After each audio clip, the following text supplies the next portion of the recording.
Hello students, now we are going to discuss about 5th semester pharmacology 2 syllabus unit 5 pharmacology of drugs acting on endocrine system. First one is androgens. Androgen means a group of hormones that are present in both males and females, which leads to male reproductive function, development of secondary sexual characteristics in men, that includes facial and body hair growth and voice change. So the males are from the childhood to teenage. During that time voice change take place, that is because of androgens.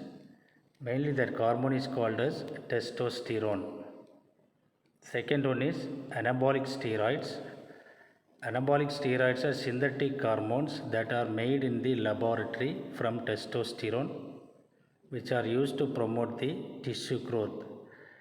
So anabolic steroids are synthetic hormones. எங்கேருந்து synthesize பண்ணுறாங்கன்னா laboratoryல by using up testosterone.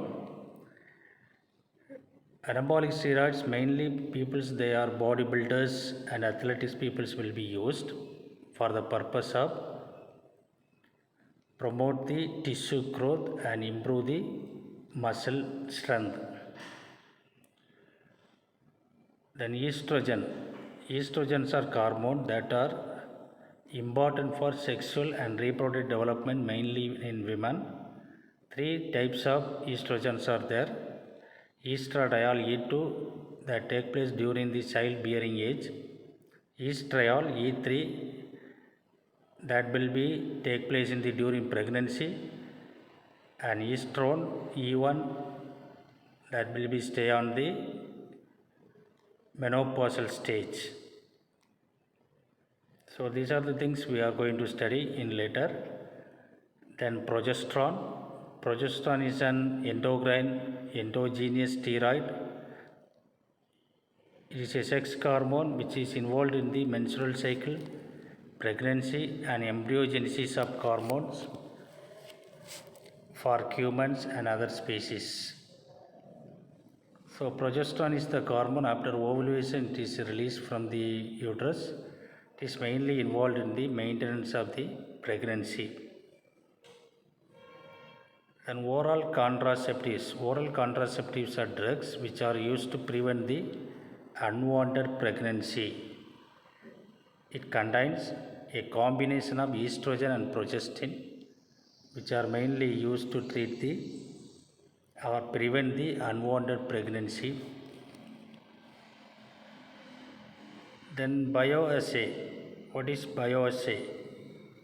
Bioassay is an analytical method to determine the concentration or potency of a substance or by its effect in living cells or tissues. That means determination of determination of concentration or potency of a substance by using of living tissues. That is called as bioassay. Principle of bioassay means that is a comparison between the internationally accepted standard is compared with the test compound. Then application. What are the applications are available for bioassay? To measure the pharmacologically activity of new compound and chemically undefined substances. Second one, to investigate the function of endogenous mediators. Endogenous mediators like serotonin, histamine, bradykinins and other substances will be investigated by bioassays. To measure the drug toxicity and unwanted effects, it also investigated by using of bioassay. Types of bioassay. Bioassay type is graded dose response bioassay, quantal bioassay. Graded dose bioassay is again divided into 3-point bioassay, 4-point bioassay and 6-point bioassay. Then we are discuss about the bioassay insulin, how we can perform the bioassay insulin, oxytocin, vasopressin, ACTH, D-tuberculin digitalis, and also histamine we can elaborately study in later. Thank you for watching this video.